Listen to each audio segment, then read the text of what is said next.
आप सभी को जय मसीह की। सबसे पहले तो मैं आप सभी का धन्यवाद करना चाहता हूं कि आप सब परमेश्वर के वचन को ध्यान से सुन रहे हैं और फीडबैक भी दे रहे हैं, इसलिए परमेश्वर आप सभी को आशीष दे। अगर आप में से किसी ने अभी तक सब्सक्राइब नहीं किया तो प्लीज़ सब्सक्राइब कर लीजिए, और अगर आप आशीषित होते हैं इन वचनों से तो इन वचनों को अपने तक सीमित ना रखें। अगर आप इससे सीख ले रहे हैं, शिक्षा पा रहे हैं, अगर आपका ज्ञान परमेश्वर के बारे में बढ़ रहा है तो इन वचनों को और लोगों तक शेयर कीजिए, शामिल कीजिए, फॉरवर्ड कीजिए, ताकि बहुत सारे लोग इन शिक्षाओं से लाभ पा सकें और परमेश्वर में बढ़ सकें। तो आइए आज के वचन की ओर चलते हैं। पहले पिछले सप्ताह हमने सुना था कि प्रभु यीशु मसीह जब हमारे बीच में आते हैं, प्रभु यीशु मसीह का आगमन होता है, तो प्रभु यीशु मसीह दो नेचर्स को लेकर आते हैं, दो स्वभाव को लेकर आते हैं। एक तो वो परमेश्वर हैं और दूसरा वो मनुष्य हैं, क्योंकि मनुष्य के उद्धार में ये बहुत ही आवश्यक था कि परमेश्वर हमारे बीच में आए, परमेश्वर के प्रति पवित्र बलिदान चढ़ाने के लिए, परमेश्वर के क्रोध को शांत करने के लिए वो परमेश्वर ही था जो इस काम को कर सकता था। तो परमेश्वर की त्रिएकता में हम देखते हैं कि पुत्र परमेश्वर हमारे बीच में डेरा करते हैं और मनुष्य रूप धारण करके, मनुष्य का स्वभाव धारण करके वो हमारे लिए उस पवित्र बलिदान को देते हैं, परमेश्वर के क्रोध को शांत करते हैं, जिसके द्वारा हमारी प्रायश्चित होती है और परमेश्वर से हमारी मेल मिलाप फिर से होता है। तो आज का जो वचन है उसी से संबंधित है कि हम देखते हैं बाइबल में लिखा हुआ पहला तीमुथियुस 2:5 में कि यीशु मसीह परमेश्वर और मनुष्यों के बीच में एक ही बिचवई है। बाइबल में लिखा हुआ कि आकाश और पृथ्वी के बीच में और कोई दूसरा नाम नहीं है जिसके द्वारा हम उद्धार पा सके। मार्ग, सच्चाई और जीवन सिर्फ यीशु मसीह है जिसके द्वारा हम पिता परमेश्वर के पास पहुंच सकते हैं, और सिर्फ यीशु मसीह है जिसने हमारा परमेश्वर के साथ मेल मिलाप कराया। इस संसार में अगर देखें तो आप बहुत सारे महापुरुषों को पाएंगे, बहुत सारे विद्वानों को पाएंगे, बहुत सारे सोशल वर्कर को पाएंगे, बहुत सारे पर्सनालिटीज को पाएंगे जिन्होंने बहुत चेंजेस लाई हैं सोसाइटी में, समाज में बहुत बदलाव लाया है, एजुकेशन में, चैरिटी में, फिलॉसफी में, तमाम चीजों में रिवॉल्यूशन लाया है। परंतु मनुष्य के उद्धार के लिए इन सब का काम सफिशिएंट नहीं है, इन सब का काम कहीं भी मायने नहीं रखता। मनुष्य के आत्मिक उद्धार में, मनुष्य के पापों की क्षमा के लिए सिर्फ और सिर्फ प्रभु यीशु मसीह का बलिदान पर्याप्त होता है। तो यहाँ पे पहला तीमुथियुस 2:5 में लिखा हुआ है, क्योंकि परमेश्वर एक ही है और परमेश्वर और मनुष्यों के बीच में भी एक ही बिचवई है। परमेश्वर एक ही है और परमेश्वर और मनुष्यों के बीच में एक ही बिचवई है, एक ही मध्यस्थ है, और वो है यीशु मसीह। तो मनुष्य और परमेश्वर के बीच में जो मध्यस्थता है उसके बारे में आज हम डिटेल में देखेंगे। परंतु हमको ये भी समझना होगा कि एक जो मध्यस्थ होता है, मीडिएटर जो होता है, बिचवई होता है, उसका काम क्या होता है। बिचवई का काम है जहां दो लोग होते हैं जिनके बीच में शत्रुता होती है या बैर रहता है, उनके बीच में वो मेल मिलाप का काम करता है। परंतु उसकी एक और खूबी है कि वो ये दोनों ग्रुप्स को बखूबी डिटेल में जानता हो, पर्सनली जानता हो और उनकी भलाई भी चाहता हो, तभी वो मेल मिलाप कर पाएगा। पुराने नियम में एक उदाहरण को हम देखते हैं कि मूसा जो था वो इजरायलियों में से था और वो इजरायलियों को छुड़ाने के लिए परमेश्वर ने उसको चुना था, और वो परमेश्वर का प्रतिनिधि होकर के, परमेश्वर का भविष्यवक्ता होकर के इजरायलियों के बीच में जाता है, और इजरायलियों का वो याजक होकर के, उनका रिप्रेजेंटेटिव, प्रतिनिधि होकर के वो परमेश्वर से वार्तालाप करता है। तो उसकी जो सेवकाई हम दोनों तरफ से देखते हैं कि वो परमेश्वर का भी प्रतिनिधित्व कर रहा है एज अ प्रॉफिट, और वो अपने लोगों का भी प्रतिनिधित्व कर रहा है as a priest, as a leader, एक अगुआ के तौर पे वो अपने लोगों का भी प्रतिनिधित्व कर रहा है। जहां आप निर्गमन 20 अध्याय में पाएंगे कि वो 10 आज्ञाओं को लेकर के अपने लोगों के बीच में आता और डिटेल में परमेश्वर ने उसको आज्ञाएं दी थी। और निर्गमन 32 में और 33 में हम देखें कि वो अपने लोगों के लिए पश्चाताप भी कर रहा है, अपने लोगों के बचाव के लिए, छुटकारे के लिए वो पश्चाताप भी कर रहा है, परमेश्वर से क्षमा मांग रहा है कि परमेश्वर उन लोगों को दंड ना दे उनकी अनाज्ञाकारिता के लिए। परंतु एज अ होल जब ह्यूमैनिटी के बारे में हम देखते हैं, मनुष्यत्व के बारे में, मनुष्य जाति के बारे में हम देखते हैं, जहां मनुष्य पाप में गिरा हुआ है, क्योंकि बाइबल में लिखा है सबने पाप किया और परमेश्वर की महिमा से रहित है, और पाप की मजदूरी तो मृत्यु है। और बाइबल में क्लियरली लिखा हुआ कि हम जो हैं पाप करने के द्वारा परमेश्वर के बैरी ठहरते हैं। इफिसियन 2 अध्याय के 2 और 3 4 पद में लिखा हुआ है, जिनमें तुम पहले संसार की रीति पर परमेश्वर से जो बैर रखता है, जो दंड का पात्र होता है, वो करता क्या है? वो इस संसार की रीति पर चलता है और आकाश के अधिकार के हाकिम अर्थात उस आत्मा के अनुसार चलता है जो आज्ञा ना मानने वालों में कार्य करता है। अर्थात शैतान और डिमानिक इन्फ्लुएंसेस में वो व्यक्ति काम करता है, उसकी लाइफस्टाइल ऐसी होती है। इनमें हम भी पहले अपने शरीर की लालसाओं में दिन बिताते थे। वो शरीर की लालसाओं में दिन बिताता है और अपने मन की इच्छाओं को पूरी करता है, वो परमेश्वर की इच्छाओं को पूरी नहीं करता है और स्वभाव से क्रोध की संतान ठहरता है। स्वभाव से, बाय नेचर, क्रोध की संतान ठहरता है। रोमियो 8 के 7 में लिखा हुआ है, क्योंकि शरीर पर मन लगाना तो परमेश्वर से बैर रखना है, क्योंकि ना तो परमेश्वर की व्यवस्था के अधीन है और ना हो सकता, और जो शारीरिक दशा में वे परमेश्वर को प्रसन्न नहीं कर सकते। तो जो शरीर की दशा में हैं वो परमेश्वर से बैर रखते। शरीर पर मन लगाना परमेश्वर से बैर रखना। And by default, by nature, human beings are in enmity with God. हम अपने स्वभाव से परमेश्वर के बैरी हैं and we deserve punishment of death. हमें परमेश्वर के दंड को झेलना अवश्य है। हमको झेलना ही है, क्योंकि हमने परमेश्वर के विरोध में पाप किया और पाप की मजदूरी मृत्यु, और परमेश्वर दंड देने को तैयार है। और परमेश्वर का क्रोध पापियों पर किस प्रकार प्रकट होता है उसको भी हम देखते हैं। रोमियो 1 अध्याय के 18 पद में लिखा हुआ है।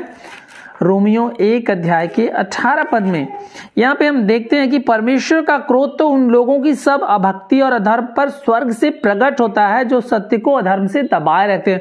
और पूरी डिटेल यहाँ पे दिया हुआ है कि किस प्रकार मनुष्य का निर्बुद्धि मन अंधेरा हो गया, उन्होंने सत्य को अधर्म से दबा दिया और वो अपने कुकर्मों में लिप्त हो गए, इसलिए परमेश्वर ने उनको उनके हाल पे छोड़ दिया।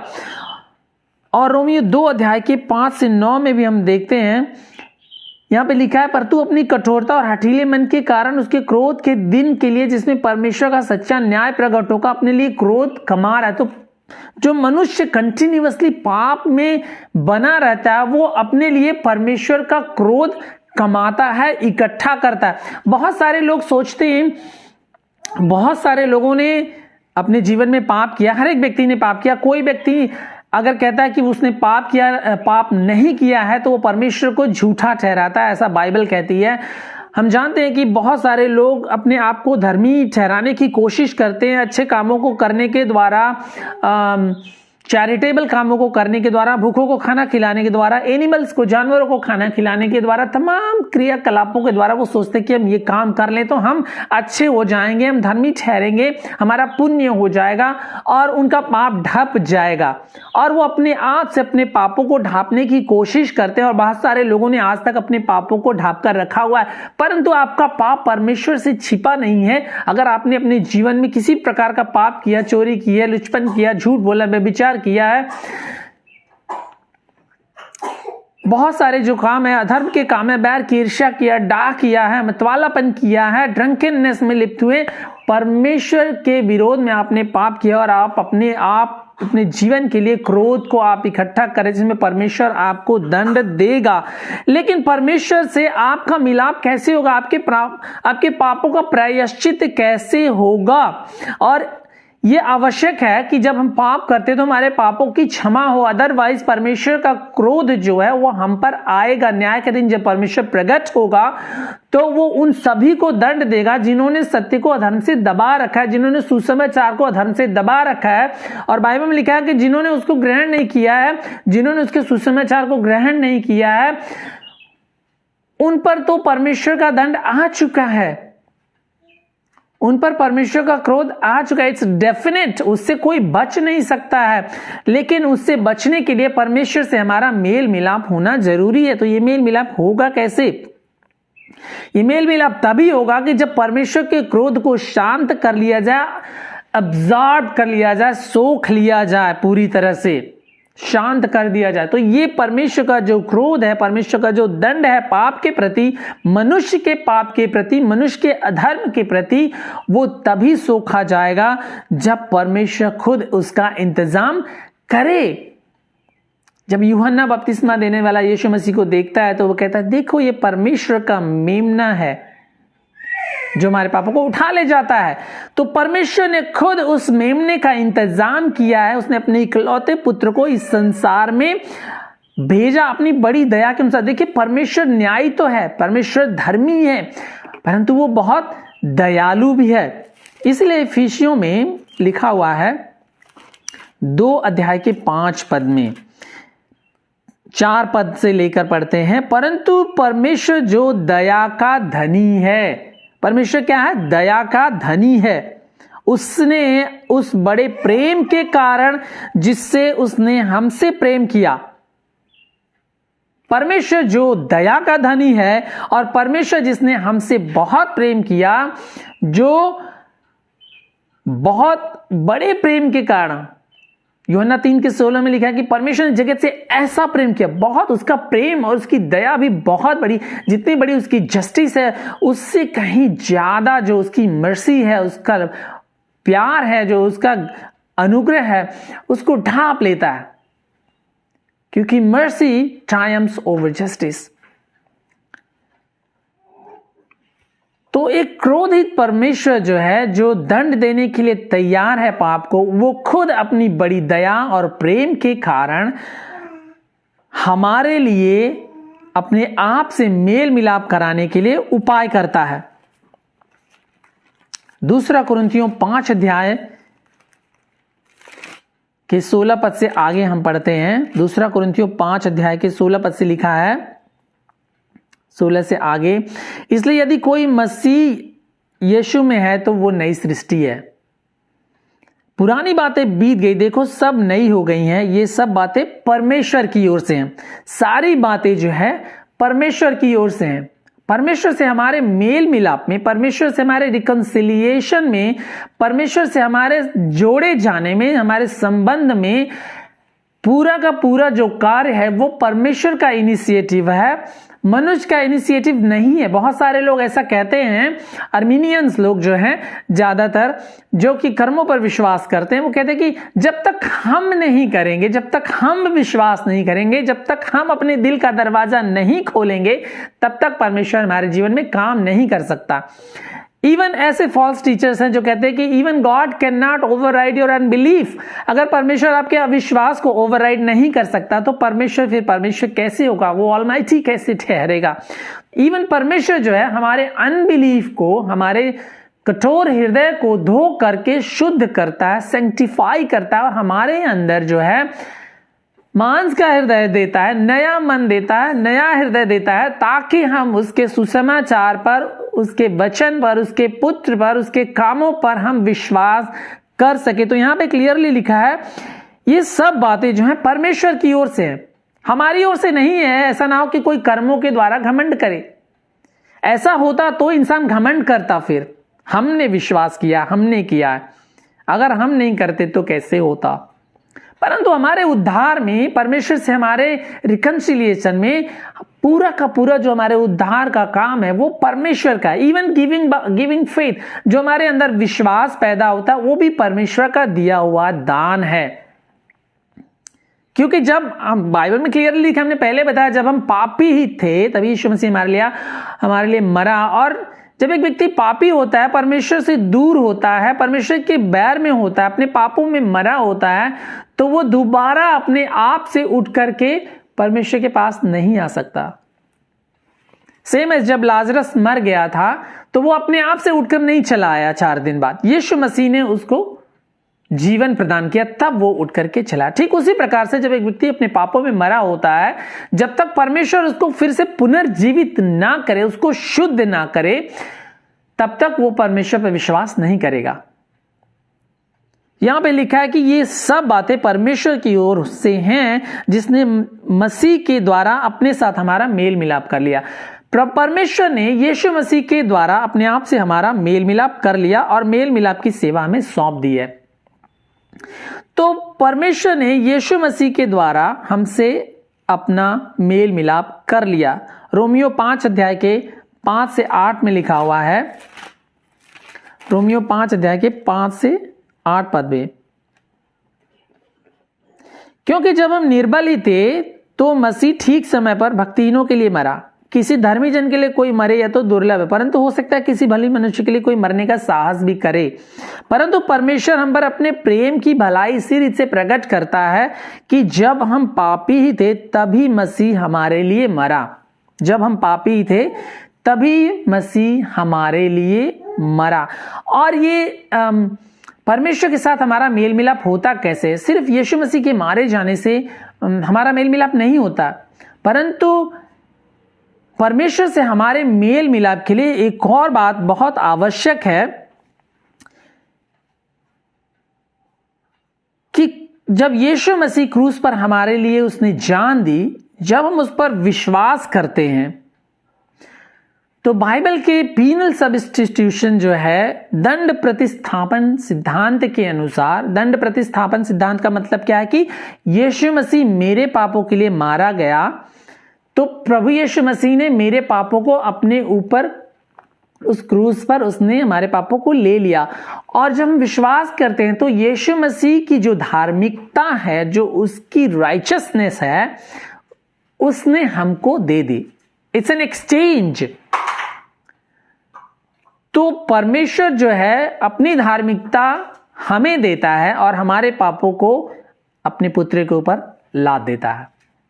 हमारे लिए हमारा जो दंड था, जो दंड हमारे लिए ठहराया गया था, जो पाप की मजदूरी जो थी हमारे लिए जो ठहराई गई थी, जो कॉन्डेमनेशन जो था हमारे लिए ठहराया गया था, वो परमेश्वर अपने पुत्र पर लाद देता है और अपने पुत्र की धार्मिकता जो है वो हमारे ऊपर ट्रांसफर कर देता है।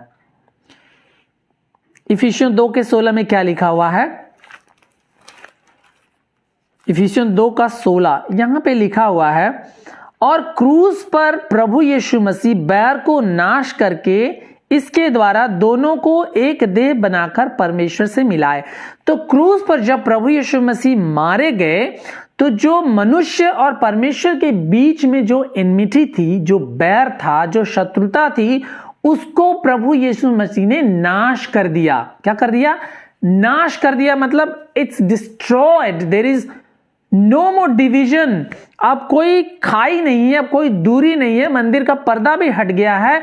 अब कॉन्फिडेंस के साथ हमारा जो मध्यस्थ, हमारा मीडिएटर, हमारा जो महायाजक यीशु मसीह है, उसके द्वारा हम परमेश्वर पिता के पास आ सकते हैं और उससे हम वार्तालाप कर सकते हैं, संबंध रख सकते हैं, मेल मिलाप कर सकते हैं, उसकी स्तुति आराधना कर सकते हैं, उसकी पवित्रता, उसकी उपस्थिति का हम आनंद ले सकते हैं, उसके हम लेपालक संतान बन जाते हैं। अब हम उसकी प्रजा हो गए हैं, अब हम उसके चुनी हुई प्रजा, राज पदधारी याजकों का समाज हम बन गए हैं। तो यीशु मसीह ने क्रूस पर मारे जाने के द्वारा जो परमेश्वर और हमारे बीच में शत्रुता थी उसको पूरी तरह मिटा दिया है और परमेश्वर से हमारे बीच में मेल मिलाप करा दिया है। एंड ऑफ हॉस्टिलिटी, शत्रुता का पूरी तरह उसने अंत कर दिया है। जो पाप के प्रति प्रतिशोधक जो सजा थी, प्रतिशोधक सजा जो होती है, रिट्रीब्यूटिव पनिशमेंट जो होता है कि हमने पाप किया और हमें जो सजा मिलनी चाहिए थी, उसका भी प्रभु यीशु मसीह ने अंत कर दिया। ना सिर्फ शत्रुता का अंत कर दिया, परंतु उस दंड का भी प्रभु यीशु मसीह ने अंत कर दिया क्रूस पर मारे जाने के द्वारा। इसलिए रोमियो 8:1 में लिखा कि अब जो यीशु मसीह प्यार में है उस पर कोई दंड की आज्ञा नहीं है। There is no condemnation for those who believe, those who are in Jesus Christ. परंतु जो यीशु मसीह में नहीं है, जिसने सत्य को धर्म से दबाए रखा है, जिसने अपने पापों को ढांपने की कोशिश की है, उस पर दंड की आज्ञा अभी भी बरकरार है। वो अपने लिए परमेश्वर से क्रोध कमा रहा है। जिन्होंने विश्वास के द्वारा इस मेल मिलाप को ग्रहण किया है वे परमेश्वर से मेल मिलाप करने के लिए धर्मी ठहराए गए हैं। रोमियो 5 अध्याय के 1 पद में, अतः जब हम विश्वास से धर्मी ठहरे, किससे? विश्वास से धर्मी ठहरे। विश्वास के द्वारा परमेश्वर से मेल मिलाप के लिए जो ठहराए गए हैं वे धर्मी ठहरे हैं। विश्वास से हम धर्मी ठहरे तो अपने प्रभु यीशु मसीह के द्वारा परमेश्वर से मेल रखें। विश्वास के द्वारा हम धर्मी ठहराए गए हैं तो हम अपने परमेश्वर के साथ यीशु मसीह के द्वारा मेल मिलाप रखें। और 5:10 पे लिखा हुआ है, क्योंकि बैरी होने की दशा में उसके पुत्र की मृत्यु के द्वारा हमारा मेल परमेश्वर के साथ हुआ, तो फिर मेल हो जाने पर उसके जीवन के कारण हम उद्धार क्यों ना पाएंगे। तो हमारा मेल मिलाप हो गया है। प्रभु यीशु मसीह ने शत्रुता का अंत कर दिया है, प्रभु यीशु मसीह ने उस सजा का भी अंत कर दिया है, और प्रभु यीशु मसीह ने हमारे लिए उद्धार को मुहैया करा दिया है। तो अब यह कार्य जो है परमेश्वर ने हमारे लिए भी सौंपा है। 2 कोरिन्थियों 5:17 से आगे हमने पढ़ा कि ये सब बातें परमेश्वर की ओर से हैं, जिसने मसीह के द्वारा अपने साथ हमारा मेल मिलाप करा लिया है और यह मेल मिलाप की सेवा हमें सौंप दी है। तो परमेश्वर का वचन हमारे पास तक पहुंचा, प्रभु का सुसमाचार हमारे पास तक पहुंचा, और ये जो सुसमाचार है, ये मेल मिलाप की जो सेवा है, परमेश्वर ने हमारे द्वारा दूसरों तक पहुंचाने का कार्य हमें दिया है कि ये कार्य हम भी करें। तो ये जो वचन है, ये परमेश्वर का सुसमाचार है, ये जो जीवन है उद्धार का, ये जो आनंद है परमेश्वर का अनंत जीवन का, अपने आप तक हम सीमित ना रखें, दूसरों तक हम पहुंचाएं, इन वचनों को शेयर करें।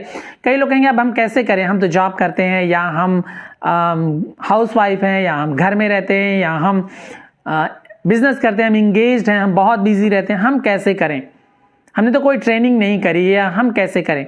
तो आप, ये बहुत सिंपल है, आप प्रार्थना कर सकते हैं। प्रार्थना करना तो सभी लोगों को आता है। आप मिशनरियों के लिए, सेवकाई के लिए, कलीसियाओं के लिए, पास्टर्स के लिए आप प्रार्थना कर सकते हैं। आप अपने आसपास के लोगों को सुसमाचार सुना सकते हैं जिनको आप जानते हैं। आप सुसमाचार की सेवा में सहयोग कर सकते हैं। किसी कलीसिया के साथ आप जुड़ करके आप सेवा कर सकते हैं, पासबानों की सेवा में सहयोग कर सकते हैं, फाइनेंशियली आप सहयोग कर सकते हैं। बहुत सारे लोग सुने हम क्या करें, हम तो नहीं कर सकते। कम से कम अगर आपने फिलिपियों की कलीसिया के बारे में देखा होगा, अगर मैसेजेस सुना होगा आपने हमारा, तो हमने बहुत कई सीरीज में हमने ये बताया कि फिलिपी की जो कलीसिया थी, उन्होंने पौलुस की सेवा में डे 1 से सहयोग किया था, प्रार्थनाओं के द्वारा, दानों के द्वारा, दुख उठाने के द्वारा, परसिक्यूशन झेलने के द्वारा, सुसमाचार के कार्यों के लिए, कलीसिया के कार्यों के लिए खड़े होने के द्वारा, पौलुस के साथ सहकर्मी बनकर के उसका साथ देने के द्वारा, उसके दुखों में सहभागी होने के द्वारा, उसकी सुसमाचारी सेवकाई में सहभागी होने के द्वारा। तो आप भी सहयोग कर सकते हैं। गॉस्पल ट्रैक्ट्स बहुत इजी एक फार्मूला है। गॉस्पल ट्रैक्ट्स ले लीजिए, आप डिस्ट्रीब्यूट कर सकते हैं, हर रोज नहीं, कभी कभी दे सकते हैं। तो बहुत तरीके हैं जिसके द्वारा हम परमेश्वर के वचन को लोगों तक पहुंचा सकते हैं, सुसमाचार फैला सकते हैं। आज का जो वचन हमने देखा कि यीशु मसीह ही एकमात्र मध्यस्थ हमारे और परमेश्वर के बीच में है, जिसने हमारा और परमेश्वर के साथ मेल मिलाप कराया। इसके द्वारा और कोई रास्ता नहीं, कोई मार्ग नहीं है। परमेश्वर से हमारे मेल मिलाप के लिए और कोई मार्ग नहीं है, कोई रास्ता नहीं है। मनुष्य चाहे जो भी कर ले वो दंड का पात्र ठहरेगा। वो अगर कोई और रास्ता चुनता है, वो परमेश्वर के पास नहीं पहुंच सकता, तो नहीं पहुंच सकता जब तक वो यीशु मसीह पर विश्वास नहीं करेगा। और अगर कोई यीशु मसीह पर विश्वास नहीं करता है तो वो परमेश्वर के दंड के योग्य ठहरेगा। परमेश्वर का दंड उस पर बना रहेगा। वो अपने जीवन के लिए क्रोध कमा रहा है। परंतु अगर वो परमेश्वर के मेल मिलाप को सुसमाचार के सुने जाने और ग्रहण करे जाने के द्वारा ग्रहण करेगा, तो परमेश्वर से उसका मेल मिलाप होगा, उसके पापों का प्रायश्चित होगा, उसके पापों की क्षमा होगी, और वो परमेश्वर के उद्धार को ग्रहण करेगा और परमेश्वर के साथ वो अनंत जीवन भी वास करेगा।